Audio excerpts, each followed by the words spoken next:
It's Coach Robert. It's so easy to get a small advantage against the Blackmar-Diemer Gambit. I just wanted to show it to you quickly. So, even in the main lines of this Blackmar-Diemer Gambit, which starts like this, or some other move order that's very similar, black can only look forward to a small advantage as it is. But after knight f6, f3, if you accept the pawn, or try to defend it with your pieces, there are ways for white to obtain an initiative. So it's better to avoid that. And I think that the simplest and best way to get around the fact that they want to take here and get a big center is to prepare to dismantle that center and try to force them to take the pawn. So I play c6. And the idea behind this is that, first of all, it takes over some important squares and gives you options for where to put your queen, namely b6. You'll see why in a second. And most importantly, if they take this pawn, which is kind of what they're aiming for, right? That's the idea of the opening. I consider this opening refuted because they can't get what they want and they have a small disadvantage. So it's not even fun to play if you play this with black. So anyway, so once they get this thing that they really badly wanted, we break with e5. This is a really good move. And this is pretty typical for Queen's Gambit type positions, where whenever white plays e4 and d4 and it looks like they're about to roll in with all the pawns, you can break with e5 if it leads to a queen trade. So here's how that works, right? So if they do nothing, their center is being dismantled. It's going to be awful for them, right? Like, if they support the pawn, we're going to get either bishop g4 or bishop b4, right? It's kind of clear that one of those moves is going to happen, and either way black will be really happy with their initiative. So let's say they take this pawn, right? They're greedy. If you take on d1, right, first of all, they're not going to checkmate you anymore. Queens are off the board. So all those dreams of attacking chess are pretty much over.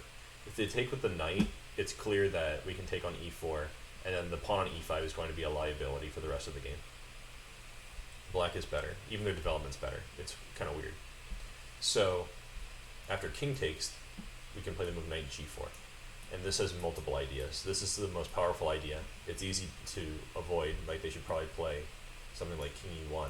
But then you take this pawn and you're blockading the other one. So they have pawn weaknesses, their development's not even that great, and they lost their castling rights. I consider this refuted. If you play a different move as white, it's more challenging. So let's start with bishop g5 to explain a little bit why we chose the move c6 and not some other move. Well, first of all, c6 stops them from playing pawn d5. That's actually important. It helps us to play e5.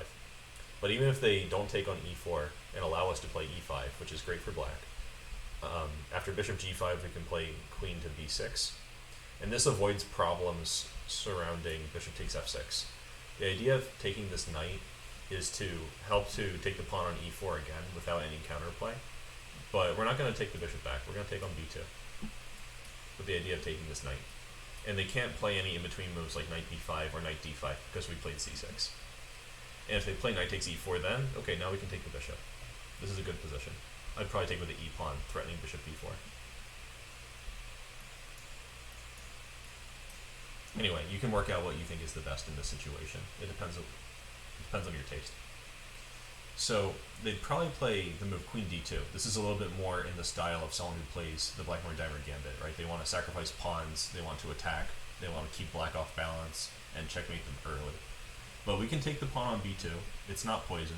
I know there's like this video on Chess Kid that has a lot of young players coming up thinking you can never take a pawn if it's a b pawn, but it's simply not accurate.